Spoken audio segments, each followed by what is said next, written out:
The Vixarians had conquered 17 star systems before encountering humanity. Standing over 8 feet tall with iridescent exoskeletons that shifted colors with their moods, they possessed retractable bone blades that could slice through reinforced hull plating. They evolved as the apex predators on a world where hunting was not just survival but religion, the central organizing principle of their entire civilization.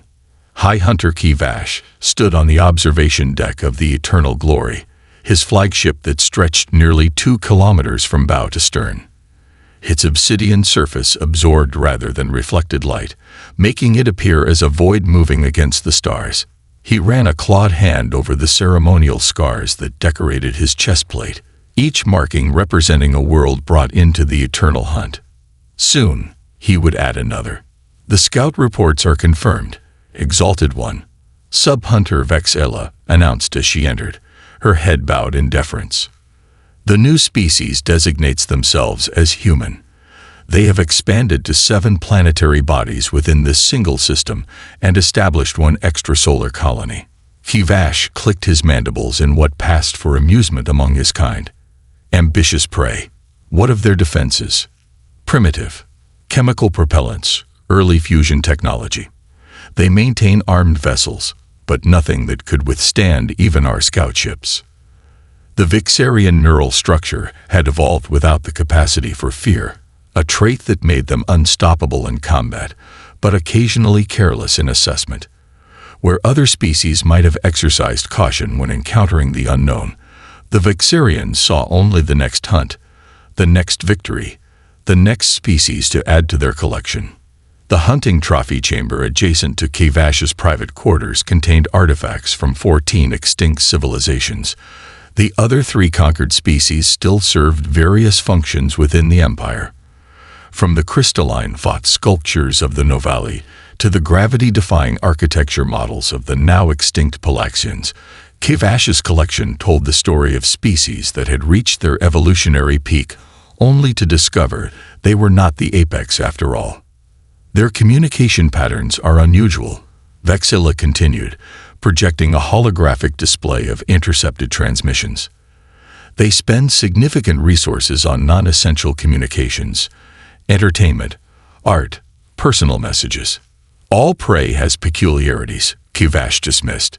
It makes the collection more interesting. What neither hunter could comprehend was that these non-essential communications represented humanity's greatest strength. While the Vexarians evolved as solitary hunters who formed tactical groups only when necessary, humans had evolved as social creatures whose survival depended on cooperation, cultural transmission, and rapid adaptation. For centuries, the Vixarians harvested sentient species as both trophies and resources. No civilization had lasted more than 3 planetary rotations once the hunting parties arrived. Their approach never varied because it never needed to. Overwhelming force applied precisely, without hesitation or remorse.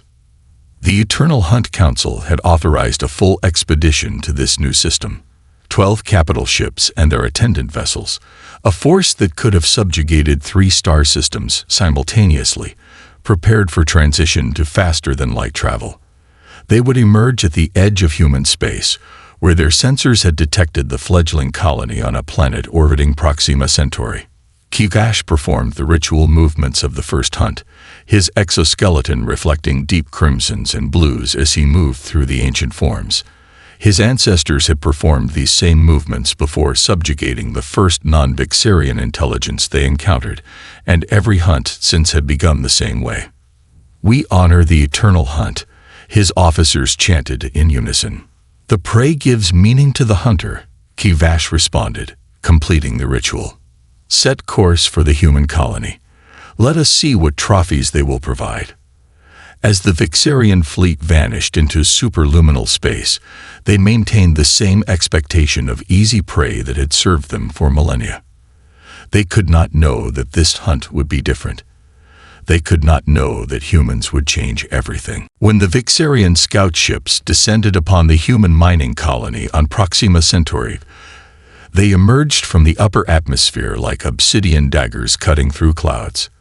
The settlement below, a collection of prefabricated habitats, industrial mining equipment, and a single small spaceport, seemed pathetically vulnerable against the backdrop of the planet's rust-colored landscape. Commander Elinga Reyes stood on the Operations Center's observation platform, watching the alien ships through specialized filters that protected against Proxima's harsh radiation. At 43, Reyes had the weathered face of someone who had seen too much combat during Earth's resource wars. The colony had been her fresh start, a place where mining expertise mattered more than battlefield scars. "Multiple unknown craft on approach vector," announced Lai Chen, the colony's sensor technician. No response to hails on any frequency. Reyes didn't hesitate. "Sound the emergency protocols. All civilians to subsurface shelters. Mining teams Alpha through Delta, report to equipment base." Within minutes of the alien ship's detection, what had been an orderly mining operation transformed into a coordinated defense force.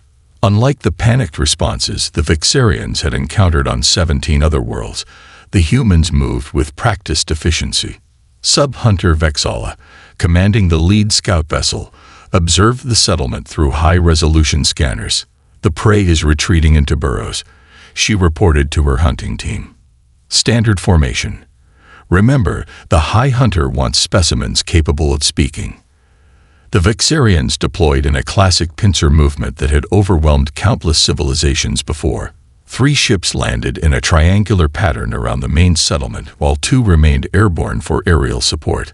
The hunting parties emerged from their vessels, 8-foot armored predators, whose bone blades extended in anticipation. What they failed to notice was that the humans hadn't actually retreated. They had redeployed.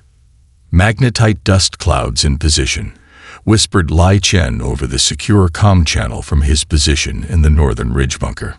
Commander Rice watched the tactical display from the subterranean command center.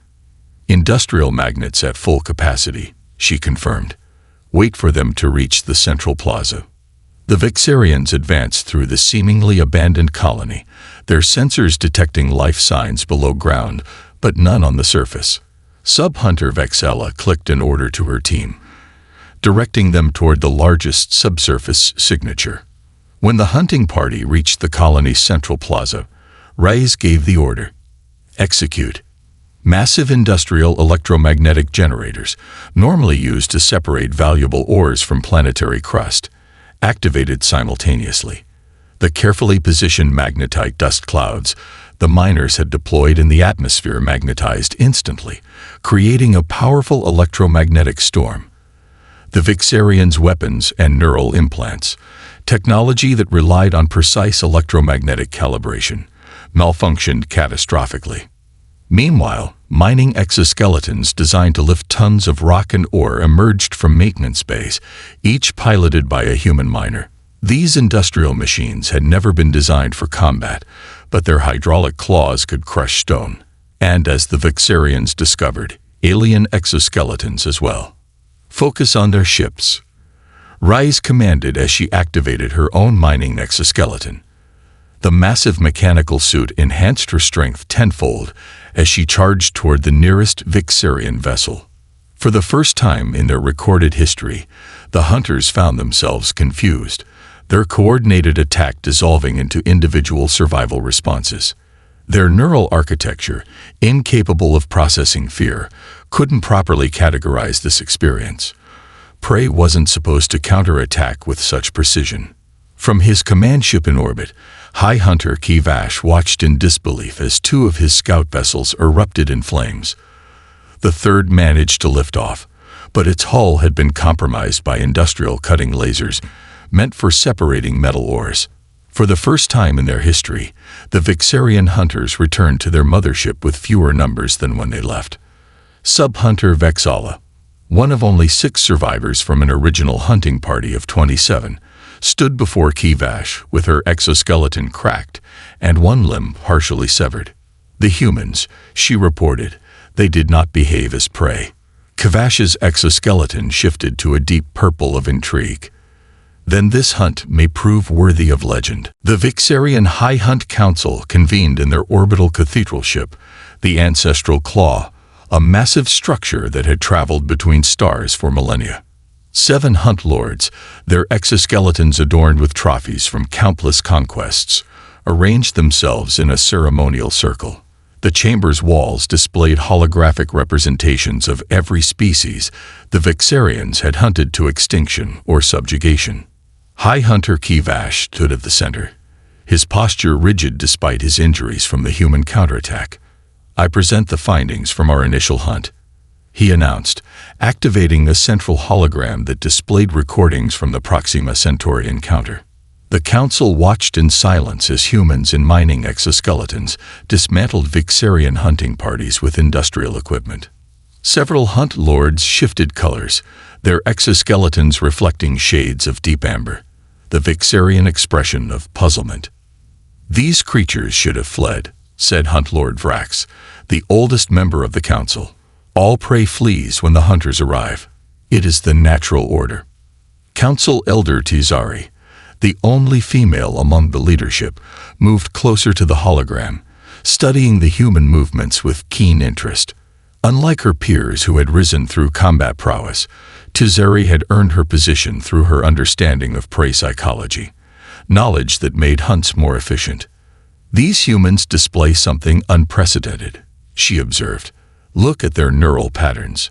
She magnified a scan taken of a human during combat. "They experience fear. Their biochemistry confirms it. Yet they channel this fear response not into flight, but into coordinated defense."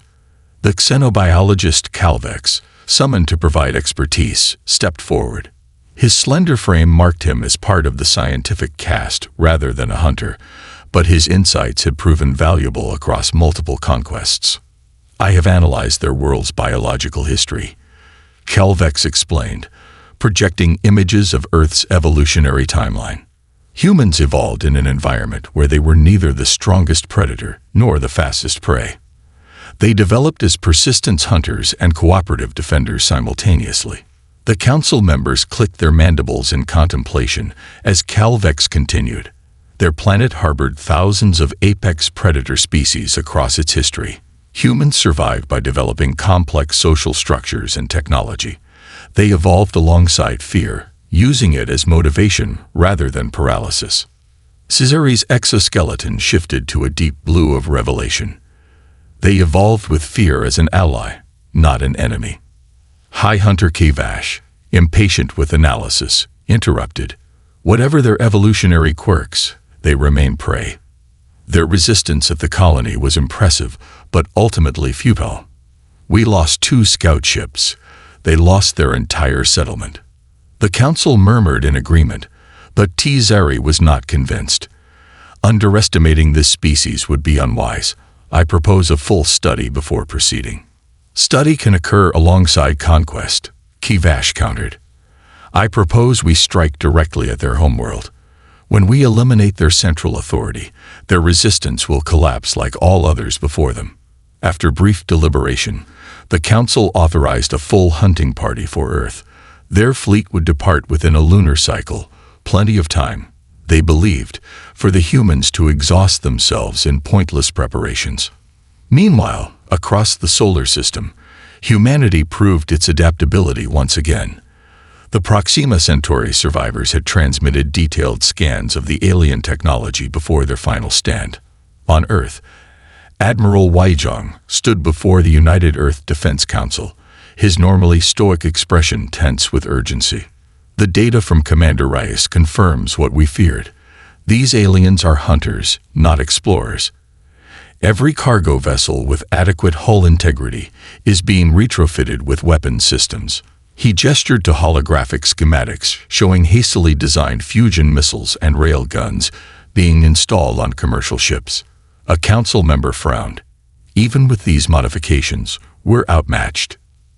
Zhang's expression hardened. "The Vixarians have one critical weakness. They don't understand humans.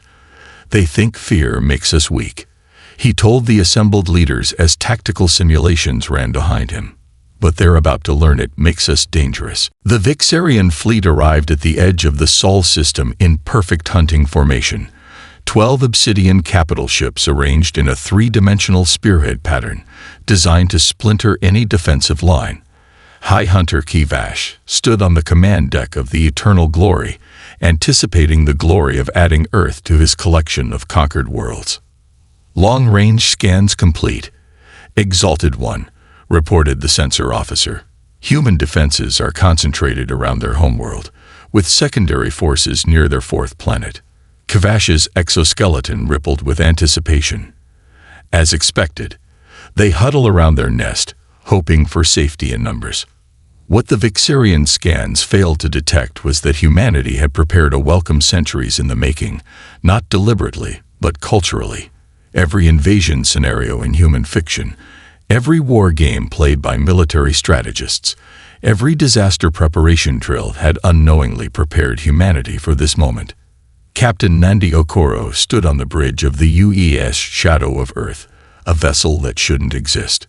6 weeks ago, it had been a deep space mining surveyor.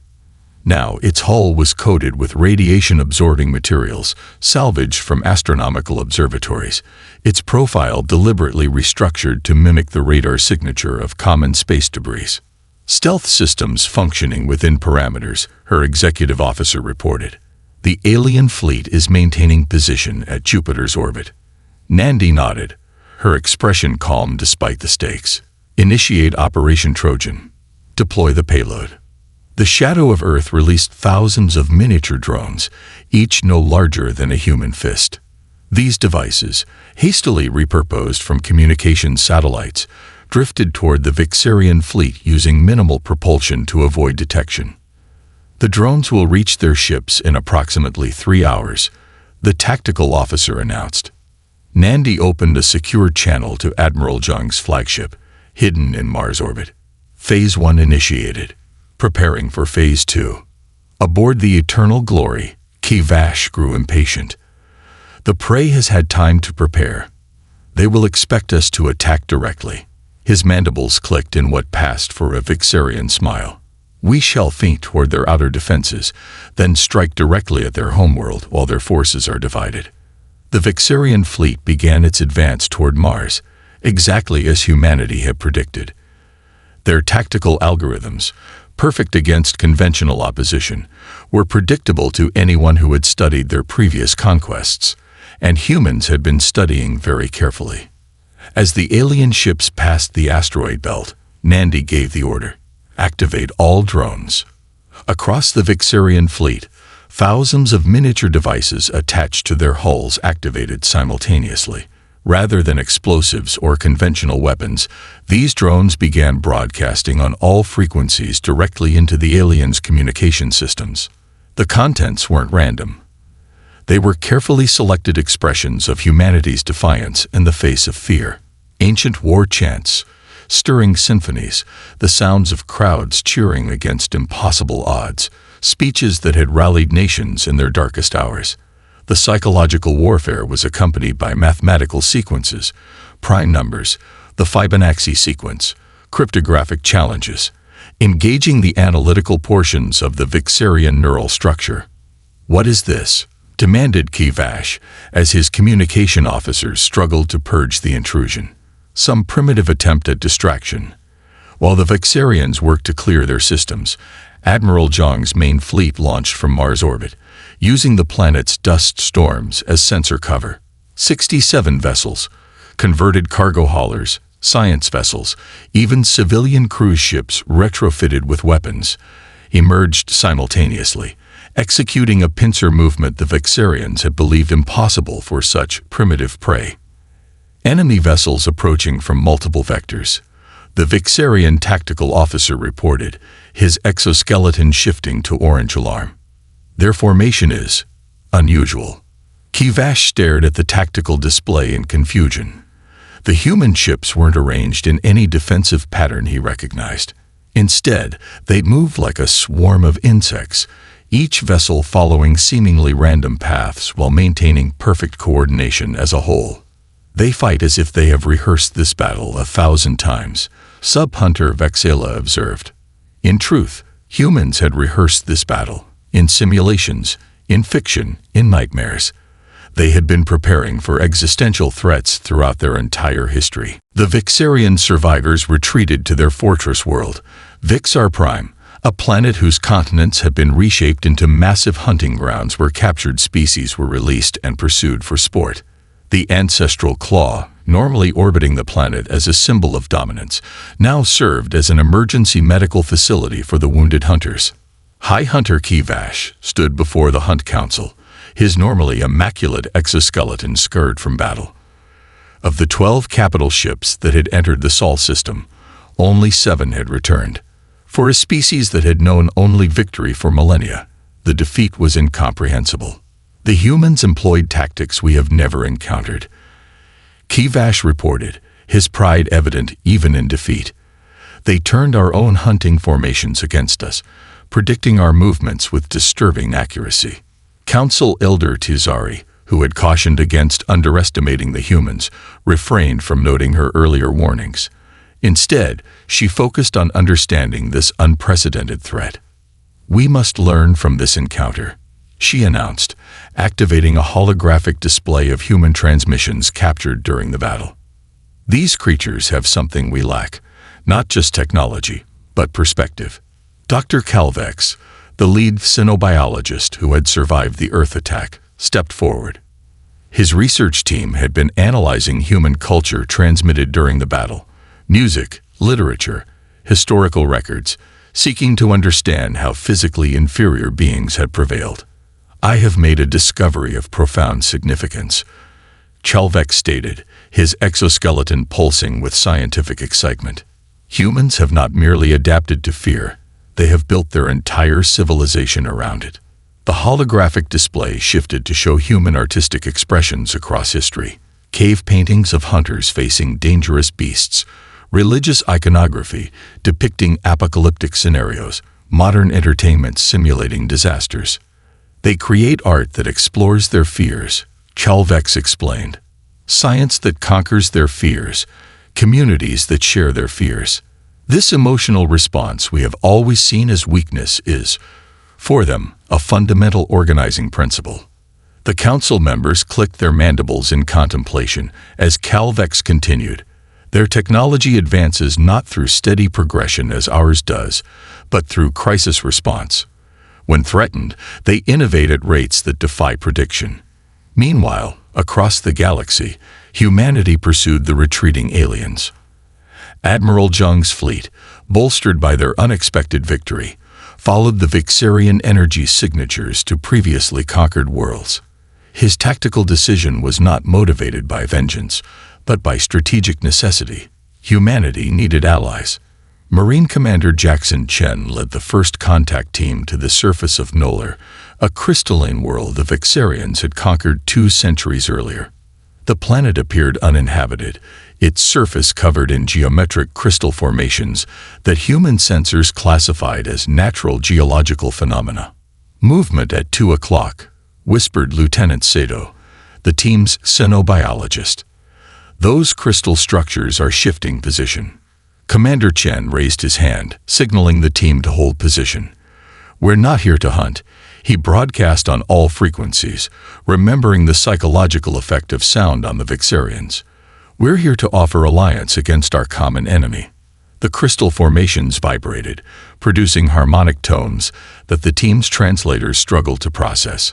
Slowly, the geological formations revealed themselves as the Nolari, crystalline beings who had survived Vixarian hunting by mimicking non-sentient structures. "The hunters have never returned defeated," harmonized the Nolari Elder, a complex geometric form that glowed with internal light. "How did prey become predator?" Chen smiled beneath his helmet. "Humans don't think in terms of predator and prey. We think in terms of problems and solutions." Over the following weeks, human diplomatic teams discovered 12 species who had survived Vixarian culling through hiding, adaptation, or submission. Each had valuable knowledge about Vixarian weaknesses, territorial holdings, and technology. Together, they developed communication systems that connected resistance movements across conquered space. The hunters had never imagined their prey could form alliances across species barriers.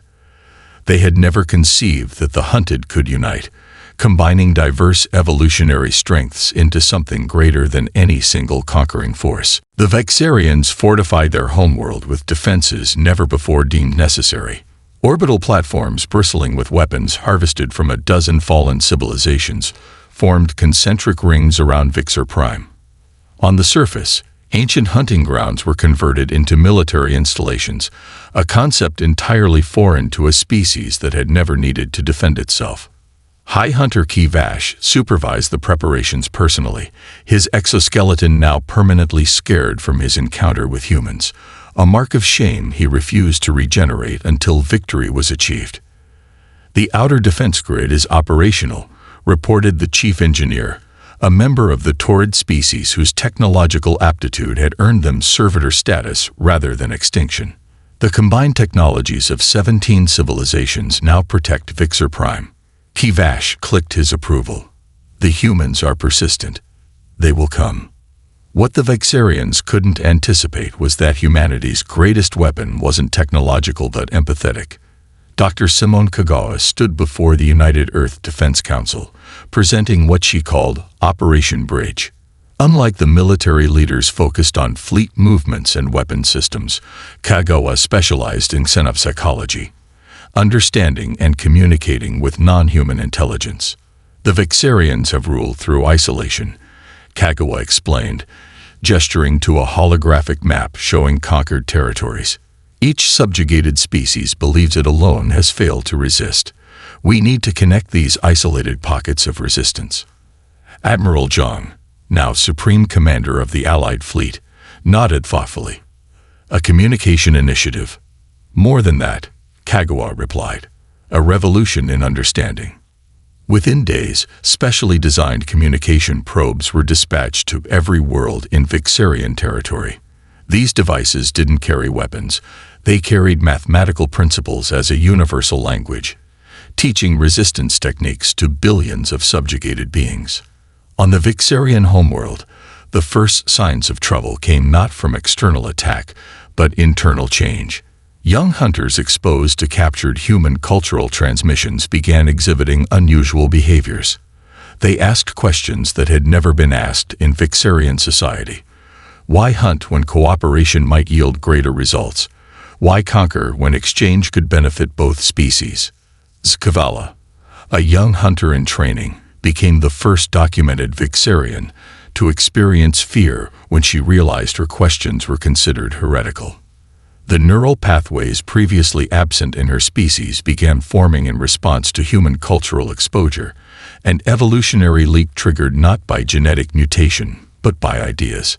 "I felt something new," she explained to her clutchmates in secret. "When I considered challenging the Hunt Council, my body experienced a sensation of warning. But instead of paralyzing me, it made me more aware, more careful in how I proceeded." Her description spread among the younger generation, creating a movement that called themselves the Awakened. They described fear not as weakness, but as awakening to a universe of previously invisible dimensions. The perfect hunting society began showing hairline fractures as individuals questioned traditions for the first time in their evolutionary history. Some elders, including Council Elder Tizari, secretly encouraged this development, recognizing that Vixarian society had stagnated through lack of innovation, the very strength humans demonstrated in abundance. Dr. Kelvex, researching these changes, made a startling discovery. The human transmissions weren't designed to induce fear directly. Rather, they contained concepts of choice, consequence, and alternate futures, mathematical and philosophical ideas that triggered neural development in species capable of abstract thought. "The humans aren't attacking our bodies," he reported to Tizari in a secure communication. "They're introducing concepts our evolutionary path never required us to develop." As the Vixarian Empire experienced simultaneous rebellions on multiple worlds, Kivash remained convinced that superior hunting prowess would prevail. He couldn't comprehend that humanity had released something more powerful than any weapon, the concept that prey could choose not to be prey. When sensors detected the approaching human fleet, Accompanied by vessels of 7 liberated species, the Vixarian High Hunt Council prepared for their final stand. What they couldn't prepare for was the enemy within, a generation of their own kind awakening to new possibilities beyond the endless hunt. As Earth's united fleet approached Vixar Prime, the tactical display aboard Admiral Zhang's flagship showed something unexpected: Vixarian vessels moving against each other. The perfect hunting society had fractured along generational and philosophical lines. "We're receiving transmissions from the planet's surface," reported Communications Officer Rivera.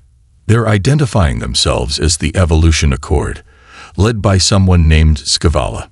Admiral Zhang studied the data with cautious optimism. Intelligence from liberated worlds had mentioned growing dissent among the Vixarians, but no one had expected open conflict within their society.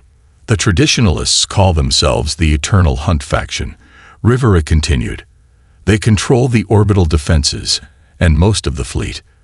The progressives hold several continents and have disabled key weapons platforms." Zhang turned to his assembled command staff, which now included representatives from 7 allied species. "This changes our approach. We didn't come to exterminate the Vixarians. We came to end their threat." The crystalline Nolari ambassador chimed with harmonic tones of skepticism. "The hunters cannot change their nature. This could be a deception." Zhang considered this possibility. Human history was filled with false surrenders and strategic retreats. "There's one way to find out," he decided. "We'll meet with both factions." The neutral vessel Harmony of Worlds, originally a Palaxian diplomatic craft salvaged from a museum world, hosted the unprecedented 3-way negotiations. The ship's central chamber accommodated representatives from 17 species, humans and their allies, progressive Vixarians, and a delegation from the traditionalist faction. High Hunter Kivash entered with his exoskeleton displaying aggressive crimson patterns.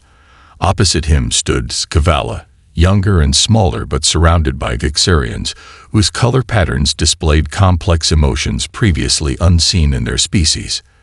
Admiral Zhang opened the proceedings with characteristic directness. "We are not here to debate the past, but to determine the future.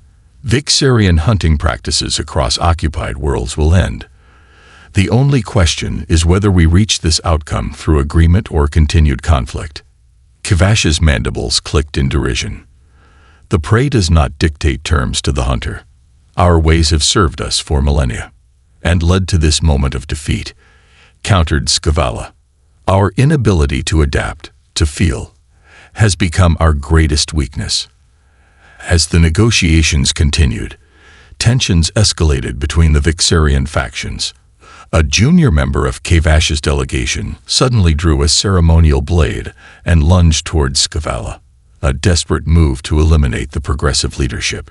What happened next would be recorded in the historical archives of a dozen worlds. Dr. Eliza Chen, a human diplomat specializing in xenobiology, threw herself between the attacker and Skavala. The blade penetrated her environmental suit, drawing human blood. The chamber froze in shock. A prey species had willingly risked its life to protect a predator. "Why?" demanded Kivash, genuinely confused by an action his neural structure couldn't process. Chen, receiving emergency medical treatment from both human and Nolari doctors, looked up at the towering hunter. "Because life, all life, deserves the chance to evolve.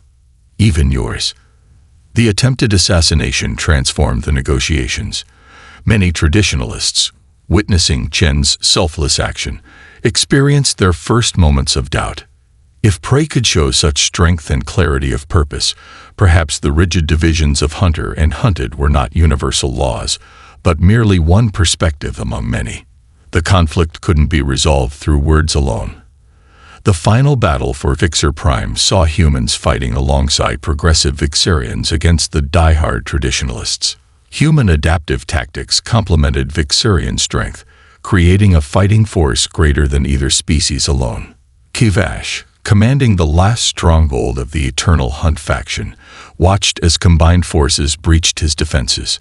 For the first time in his existence, he experienced a sensation he had no name for, a tightness in his thorax, a heightened awareness of mortality, a need to preserve himself rather than achieve victory at any cost. "So this is fear," he whispered, finally understanding what his species had been missing. The revelation came not through defeat, but through recognizing that he might have been wrong for his entire existence. 10 cycles after the transformation of Vixer Prime, the Crystal Concourse space station hung at the gravitational equilibrium point between 3 star systems. Its architecture represented a fusion of technologies and aesthetics from dozens of species. Crystalline observation domes from the Noleri, gravity-defying arches from Palaxian engineers, and human-designed adaptive living quarters that accommodated beings from gas giants to water worlds. Representatives from 32 species gathered in the Grand Assembly Chamber, a vast cylindrical space where delegates arranged themselves in concentric circles. The final signatures were being applied to the Galactic Conquests, a document that established principles of sovereignty, cultural exchange, and mutual defense. Ambassador Elena Reyes, her hair now silver, but her posture still military straight, represented Earth at the proceedings. A decade earlier, she had been Commander Reyes, fighting for survival on Proxima Centauri. Now she watched as former enemies worked together to build something unprecedented. "The final provisions have been ratified," announced the Concordat speaker, a position that rotated among member species. Today, a Vixarian held the role, Skavala, her exoskeleton now bearing ceremonial markings that celebrated connection rather than conquest. "With these signatures, we commit to a new understanding," Skavala continued, her voice carrying through translation fields that rendered her words comprehensible to all present. "No species stands above others. All contribute unique perspectives that strengthen our shared future." The Vixarians, their neural structures now evolving to incorporate emotional capacities previously unknown to them, had found new purpose. Their predatory instincts, once channeled exclusively into hunting, now served galactic security. Vixarian peacekeeping forces, partnered with strategists from a dozen worlds, maintained stability along borders where tensions might otherwise have flared into conflict. After the formal proceedings, Ambassador Rice visited the station's educational center. Human children played alongside young Vixarians and offspring from 8 other species. They had invented a game that combined human improvisation with Vixarian precision, requiring players to alternate between competitive and cooperative modes to achieve shared goals. "They adapt so quickly," observed a voice beside her. Admiral Zhang, now approaching retirement, had arrived for the ceremony. Despite advanced medical treatments, his face bore the lines of a man who had carried immense responsibility. "Children always do," Rice replied. "They don't know they're supposed to be enemies." Later, on the observation deck overlooking the combined exploration fleet, Zhang stood beside Calvex, once the Vixarian xenobiologist and now a chancellor of the newly established multi-species scientific consortium. Below them, vessels from 17 worlds prepared for departure to uncharted regions of the galaxy. "Your species changed everything," Calvex noted, his exoskeleton shifting through thoughtful shades of blue and purple, not through superior technology or strength, but through concepts. Zhang smiled slightly. "Humans have always been better at ideas than implementations. We imagine more than we can create. That imagination saved both our species," Calvex replied. "We hunted across the stars without knowing what we missed. You taught us that the universe holds more wonders when sought with curiosity rather than conquered through force." As the joint fleet activated their experimental dimensional drives, developed through the combined scientific knowledge of multiple civilizations, the vessels shimmered and disappeared into the unknown, not as hunters or prey, but as explorers bound by shared purpose. On a small view screen nearby, the educational center's camera showed a young human girl helping a Vixarian child understand a puzzle. The Vixarian's exoskeleton displayed a color pattern that had no name in their ancient language, but that humans would recognize instantly as wonder. "I believe that is our greatest trophy," Zhang said, gesturing toward the screen. "Not conquest, but connection." The Vixarians, who once knew no fear, had learned something far more valuable from humanity. They had learned hope.